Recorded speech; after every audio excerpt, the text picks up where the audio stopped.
அனைவருக்குமே வணக்கம்.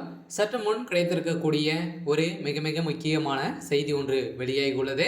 சற்று முன் ஈரோட்டில் திமுக வேட்பாளர் தலைமறைவு, வலைவீசி தேடும் அமலாக்கத்துறை, சிக்கிய 60,000 கோடி, இது மாதிரி வந்து பார்த்தீங்கன்னா செய்திகள் வந்து வெளியே இருக்கு. ஸோ இப்போ ஈரோட்டில் வந்து பார்த்தீங்கன்னா வருகின்ற பிப்ரவரி 5ஆம் தேதி வந்து தேர்தல் வந்து நடத்த போகிறதாக அறிவிப்பு வந்து வெளியே இருக்கு இல்லையா.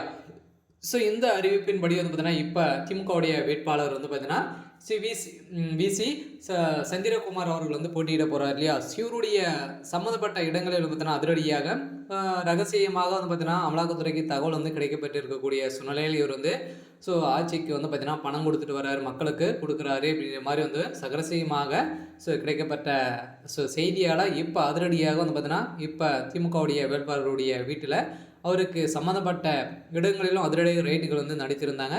இந்த ரைடின் அடிப்படையில் வந்து பார்த்தீங்கன்னா ஒரு 60,000 கோடிக்கு மேலே வந்து பார்த்தீங்கன்னா மூட்டையாக சிக்கிய சம்பவம் தான் வந்து பார்த்தீங்கன்னா இப்போ அதிர்ச்சியை வந்து அளிச்சிருக்கு. இதை பற்றி இந்த வீடியோவில் பார்க்கலாம். அதுக்கு முன்னாடி நம்ம சேனலுக்கு வந்து இப்போ தான் நீங்கள் வந்து முதல் முறையாக வந்திருக்கீங்க அப்படின்னா மறக்காமல் நம்மளுடைய சேனலை வந்து சப்ஸ்கிரைப் பண்ணி சப்போர்ட் பண்ணுங்கள். வாங்க வீடியோக்குள்ளே போகலாம். இந்த தேர்தலில் வந்து பார்த்தீங்கன்னா முறையாக திமுக போட்டியிடும் என்று அறிவிக்கப்பட்டிருந்த நிலையில் எதிர்கட்சிகள் நிறைய கட்சிகள் வந்து காங்கிரஸ் கட்சி ஒருத்தனமாக முடிவு செய்து திமுக களமிறங்கிய முடிவு செய்வதாக செல்வ பெருந்தகை அறிவித்திருந்த நிலையில் இந்த நிலையில் தற்போது ஈரோடு கிழக்கு தொகுதி இடைத்தேர்தலில் போட்டியிடும் திமுக வேட்பாளர் குறித்து அறிவிப்பு வந்து வெளியேறிச்சு இல்லையா. இந்த அறிவிப்பின்படி வந்து பார்த்தீங்கன்னா ஏற்கனவே வந்து 2011 முதல் 2011 ஆண்டு காலத்தில் ஈரோடு கிழக்கு தொகுதி எம்எல்ஏவாக இவர் வந்து இருந்தார். இருந்தாலும் இவர் இருந்த நிலையில் இப்போ முதல்வர் ஸ்டாலின் அவர்கள் வந்து பார்த்தீங்கன்னா ஏற்கனவே இவருக்கு வந்து நிற்கக்கூடிய அமைச்சராக வந்து நிற்க போகிறார் இல்லையா. இந்த நிலையில் இவருடைய பதவிக்கு நான் 10,000 கோடி வந்து பார்த்தீங்கன்னா முதல்வர் ஸ்டாலின் அவர்கள் வந்து கொடுத்துருக்காரு. இதை தொடர்ந்து மக்களுக்கு குடிக்கக்கூடிய பணங்கள் அனைத்துமே வந்து பார்த்தீங்கன்னா இப்போ திமுகவுடைய தலைமையகம் வந்து அங்கே இறக்கிய மூட்டையாக பணத்தால் வந்து பார்த்தீங்கன்னா ரகசிய தகவல் கிடைத்து அங்கே திமுகவுடைய வேட்பாளர் வந்து பார்த்தீங்கன்னா சந்திரகுமார் அவர்கள் வந்து சிக்கிய சம்பவம் தான் இப்போ அதிர்ச்சியை வந்து அளிச்சிருக்கு.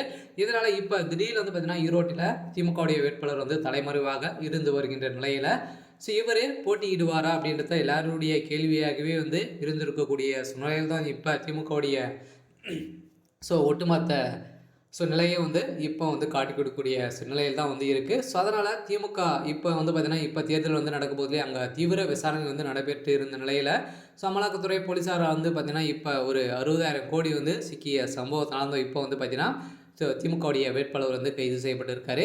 அதனால் இவர் வந்து போட்டியிடுவாரா அப்படின்றத ஒரு பெரிய கேள்வியாகவே வந்து இருக்குது. இருந்தாலும் திமுகவுடைய தலைமையகம் என்ன செய்யுது அப்படின்றத நாம் வந்து வெயிட் பண்ணி பார்க்கலாம்.